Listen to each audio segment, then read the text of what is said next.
میایم سر اصل موضوع که در مورد کتاب محک است.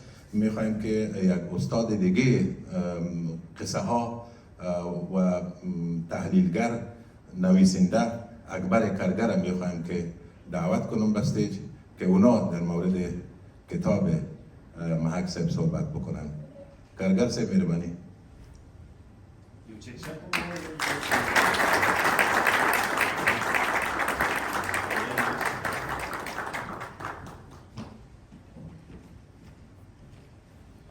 اسد جان لګو بخورا کدل ته د ملمنو لپاره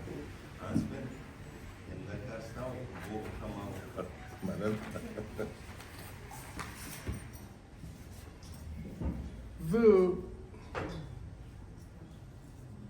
خپلې خبرې په داسې ساده الفاظو باندې پیل کوم لکه د ناول په برخه کې دي. اول خو په سر کې محک صاحب ته مبارکي وایم چې بیرته خپلې لارې ته راغی، ځکه موږ چې اوله کې لندن ته رالم نو دی زموږ دپاره یو محرکه قوت و چې موږ به راټولېدلو، کله د ده په کور کې او کله په بل کور کې موږ به داستانونه لوستل او هغې باندې مو خبرې کولې. نو زه ورته د دې ستر کار مبارکي وایم. زه په ناول باندې مشخص په ناول باندې خبرې کوم، اخوا دېخوا به نه ځم او هر وخت چې زما وخت پوره شو بس اختار راکړه بیا به دې داسې کومه داسې او داسې نه ویو برابر ویو. زه په یوه خاطره باندې دا پیل کوم. د کتاب لومړی پاڼې اړو، د کتاب منځ ته داخلېږم، خو سملاسي کله چې په یوه مقطع یا یوه برخه کې د ساجدین هڅو او تلاشونو ته ځیر کېږم، ماته یو دوران بیا تر سترګو کېږي. ماته د خپل ښوونځي او پوهنتون هغه دوران بیا سترګو ته راځي چې یو مهال د کلي یوې جنازې ته تللی وم. په هدیره کې ډېر کسان ناست وو، د دعا لپاره راغلي وو. د مړي د اقاربو سترګې له اوښکو ډکې وې، خفه وو، نورو هم لاسونه تیار د دعا په بار نیولي او دعاګانو ته منتظر وو چې ملا څه ووایي او دعا ته لاسونه پورته کړي، مړي ته مغفرت وغواړي. خو ملا نه خو جنازې ته کتل او نه یې د مړي اقاربو غم او خفګان ته کتل، نه یې د مړي اروا ته د دعا نیت و، بلکې سیاسي بحث یې پیل کړ. په نویو تعلیم یافته زلمو چې ښوونځي ته تلل په هغو یې ګزارونه کول، زیاتره یې په کفر او لادینۍ تورنول، ښوونځي یې هم تورن کول او د یو داسې نسل چې د عدالت، نیکمرغۍ او د انسان د ترقۍ لیواله و غندنه یې کوله. همدغه نسل و چې په ناخبره او ناګاډ توګه یې ورته ودانګل او د خپل ملک د ترقۍ او پرمختګ سوداګانې په سرونو کې لرلې، خو ملا په هغو خبرې کولې او غندنه یې کوله.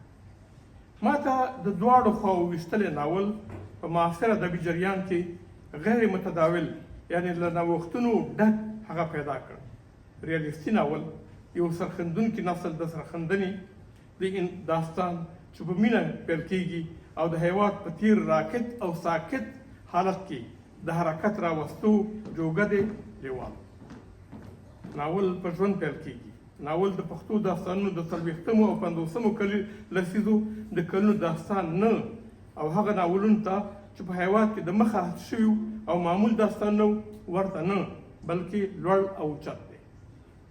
له بلې خوا د دواړو خواوو وبشتلی اثر د لیکوال له مخکینیو اثارو لکه زمرده او ګل په جبازار کې او نورو لنډو کیسو د سبک او جوړښت څخه هم توپیر لري.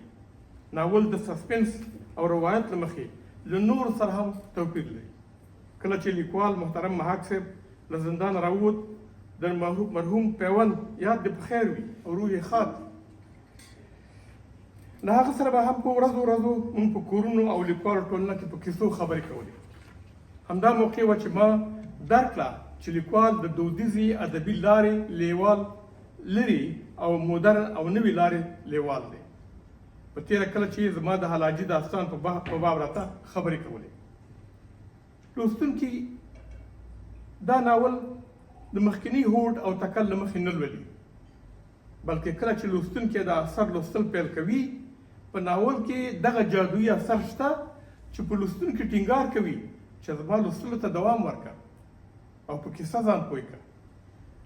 د ناول ریالیستیکه بڼه یوازې ریالیستیکه نه بلکې هڅه شوې چې کله ناکله د کرکټر رواني تمایلاتو ته داخل شي او له هغه ځایه د کرکټر ته د حیات په تیره د ماضي په باب فکرونه راژوندي کړي او کله خو داسې هم شوي دي چې د عمده کرکټرونو یعنې ساجدي او سجی د ناخبري شعور یادونې د پیښې په جریان کې حضور پیدا کړي. ناول د هېواد د رواني تراژیدۍ تابلو ده.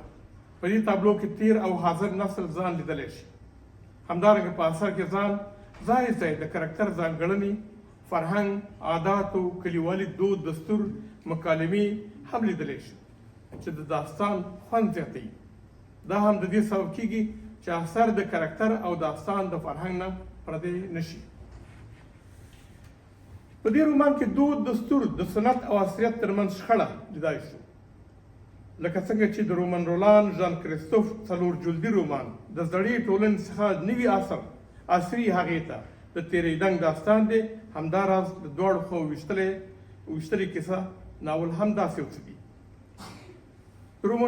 رومن رولان د خپل مشهور اثر ژان کریستوف اړوند چې له دواړو خواوو ویشتلې سره سر خوري لیکي هغه دنده چې ما د ژان کریستوف اثر د لیکلو لپاره په غاړه درلوده د دې څخه عبارت وه چې په هغه کې د فرانس د وروستوالي، د ورستوالي او د ټولنې اخلاقي پاشنې د روح هغه اور چې په یورو کې پټو را بیدار کړم.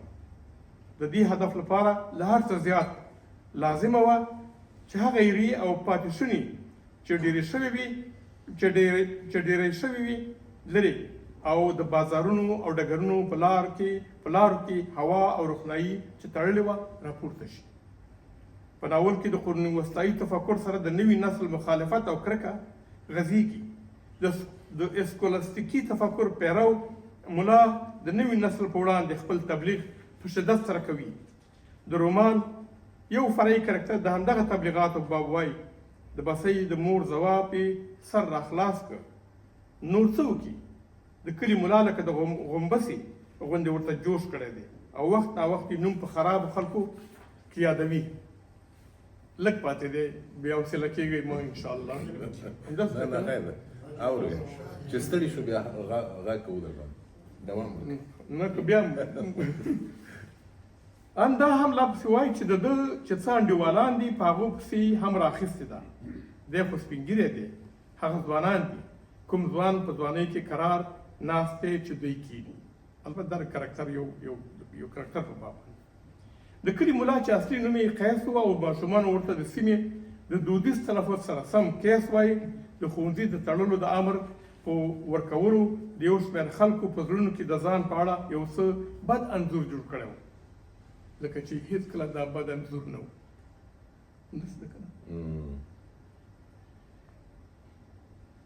ملا قیس ویلي چې ده ته داسې ښکاري دا ټول فسادونه له ښوونځي څخه پیل شوي دي. خلکو ته یې ویلي وو چې که غواړئ راتلونکي نسلونه یې نور بې لارې نه شي نو ښوونځي دې وتړي. دا هم ویلي وو چې د فساد د مرکزونو د لمنځه وړلو کار د دوی دیني دنده ده. دا په دې دا ناول لکه هنداره داسې دی چې حاضر زمان هم پکې وینو. په هر صورت د دواړو خواوو ویشتلی اثر د هېواد د اوسنۍ غمیزې هنري انځور دی. په دې بیان کې د خیر او شر جګړه هم تمثیل شوې ده. دا جګړه په ټول داستان کې غځېدلې ده. د یوې خوا د ځوان نسل سره د انسان د ژوند نیکمرغي او سعادت لیوالتیا، له یوې خوا او د اهریمني ځواک، کینه، نفرت او د هر ډول پرمختګ په وړاندې خنډ کېدل، وحشت او بېرحمۍ سره مبارزه له بلې خوا نه. په دې 1500 مخیز اثر زموږ خبرې ډېرې لنډې او کلي جنبه لري، خو که عمومیاتو ته ورشو د فروید خبره رااخلو چې وایي هنرمند له خپلې ځانګړې ډالۍ سره خپله خیالي کیسه په نوي ډول د واقعیت په قالب کې اچوي او شخص هغه د حقیقي ژوند د یو باارزښته انعکاس په توګه توجیه کوي. په دې بنسټ د تخلیق په لار کې هغه یو قهرمان ګرځي. یونګ په یو عالي څېړنه کې چې ادبیات او ارواپوهنه نومیږي وایي دا پوره روښانه خبره ده چې ارواپوهنه د اروايي جریانونو او بهیرونو مطالعه ده. کولی شو چې د ادبیاتو په مطالعه کې دا خبره روښانه کړو چې بشري روان د ټول عمر د ټول علم او هنر زېږنځای یا تهدان دی.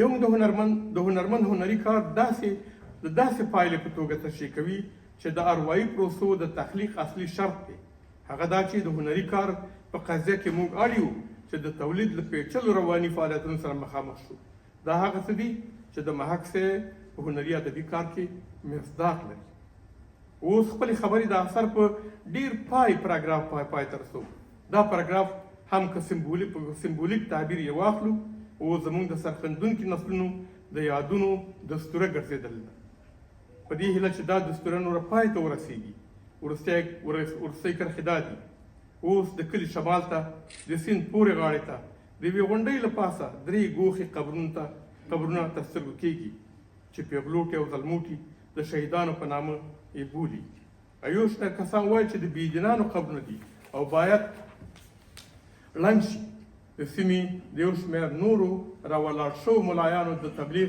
او نادینۍ کار د بللو سره د پنجشنبې ماښام د جمعې په شپه پیغلوټي او کله کله یو شمېر ځوانان پرې ډیوې بلوي او په جنډو پورې بندونه تړي پای